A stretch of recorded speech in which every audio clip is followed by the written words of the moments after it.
આજે આપણે બનાવીશું એકદમ સ્વાદિષ્ટ ડ્રેગન પોટેટો। તો આ માટે બટાકાને પહેલાં આ રીતે કાપી નાખવાના છે। જે પ્રમાણમાં તમારે ડ્રેગન પોટેટો બનાવવાનો હોય ને તે પ્રમાણમાં બટાકા લેવા।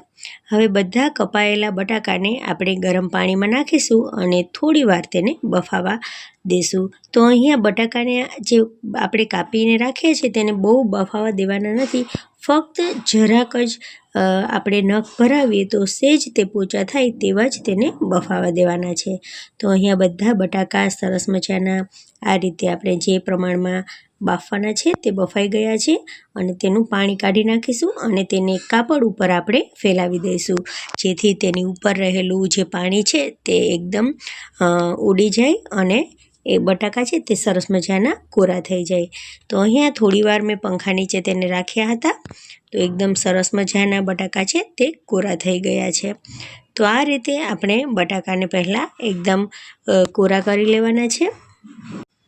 હવે એક વાસણમાં આપણે થોડો કોર્નફ્લોર અથવા તો સિંગોડાનો લોટ લેવાનો છે, તેમાં બટાકાની ચિપ્સ નાખી અને તેને રગદોળી લેવાનું છે। બધી જ બટાકાની ચિપ્સ આપણે નથી નાખવાની, થોડો થોડો લોટ લેતા જઈશું અને થોડી થોડી ચિપ્સ તેમાં રગદોળી નાખીશું, એટલે જે લોટ છે તે એકદમ સરસ રીતે કોટ થઈ જાય ચિપ્સ ઉપર। તો આ રીતે આપણે થોડા થોડા બટાકા અને થોડો થોડો લોટ લઈ અને આવી રીતે કરતા જઈશું। એકદમ સરસ મજાનો લોટ અહીંયા કોટ થઈ ગયો છે બટાકા ઉપર। હવે આપણે તેલને ગરમ કરીશું અને તેમાં આ બધા જ બટાકા નાખી દઈશું।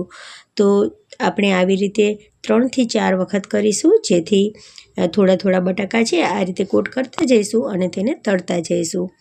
તો હવે બટાકા છે તે સરસ મજાના અહીંયા તળાઈ અને તૈયાર થઈ ગયા છે। તેને આપણે એક કાગળ ઉપર કાઢી લઈશું, જેથી વધારાનું તેલ છે તે એબ્સોર્બ થઈ જાય। બટાકા થોડા ક્રિસ્પી થાય ત્યાં સુધી આપણે તેને આ રીતે તળી લેવાના છે। તો અહીંયા બટાકા સરસ મજાના તળાઈ ગયા છે, તેને આપણે આ રીતે કાગળ ઉપર કાઢી લીધા છે। હવે આ પ્રોસેસથી આપણે બધા જ બટાકા તળી લેવાના છે। અહીંયા બધા બટાકા તળાઈ અને તૈયાર થઈ ગયા છે। હવે આપણે એક વાસણમાં લઈશું તેલ ગરમ થઈ જાય એટલે આદું અને લસણની પેસ્ટ નાખીશું। અહીંયા મેં લસણ છે એ થોડા કટકા પણ નાખ્યા છે। હવે તેમાં ડુંગળી નાખીશું અને કેપ્સિકમ પણ નાખી દઈશું। તેને સોફ્ટ થાય ત્યાં સુધી આપણે તેલમાં આ રીતે ચલાવતા રહેવાનું છે। અહીંયા જે ડુંગળી છે એ અને કેપ્સિકમ સરસ મજાના અત્યારે સોફ્ટ થઈ ગયા છે। એક વાટકામાં કોર્નફ્લોરવાળું પાણી બનાવશું અને તેને ડુંગળી અને કેપ્સિકમમાં નાખી દઈશું। હવે તેમાં રેડ ચીલી સોસ પણ નાખી દઈશું, તેમાં થોડો સોયા સોસ પણ આપણે નાખશું અને તેમાં આપણે ટોમેટો કેચઅપ પણ નાખવાનું છે। આ બધી વસ્તુ નાખી અને આપણે તેને સરસ રીતે મિક્સ કરી દઈશું।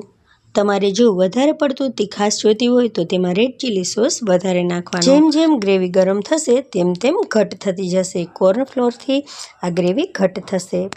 તો અહીંયા બધી વસ્તુઓ સરસ રીતે મેં મિક્સ કરી લીધી છે। જે પ્રમાણે તમારે ગ્રેવી બનાવવી હોય તે પ્રમાણે કોર્નફ્લોરવાળા પાણીનું પ્રમાણ રાખવાનું। હવે અહીંયા મેં થોડાક તલ પણ તેમાં એડ કરી દીધા છે। તલને પણ આપણે સરસ રીતે મિક્સ કરી દઈશું અને બધા જ જે બટાકા આપણે તળીને રાખ્યા છે તે પણ આપણે તેમાં નાખી દઈશું અને તેને ગ્રેવી સાથે સરસ રીતે મિક્સ કરી લઈશું। તો અહીંયા બટાકા છે તે સરસ રીતે ગ્રેવી સાથે મિક્સ થઈ ગયા છે। જો મીઠાનું પ્રમાણ થોડુંક ઓછું હોય તો તમે ઉપરથી નાખી શકો છો। થોડીક કોથમરી છાંટી અને એકદમ સરસ મજાના ડ્રેગન પોટેટો ખાવા માટે તૈયાર થઈ ગયા છે।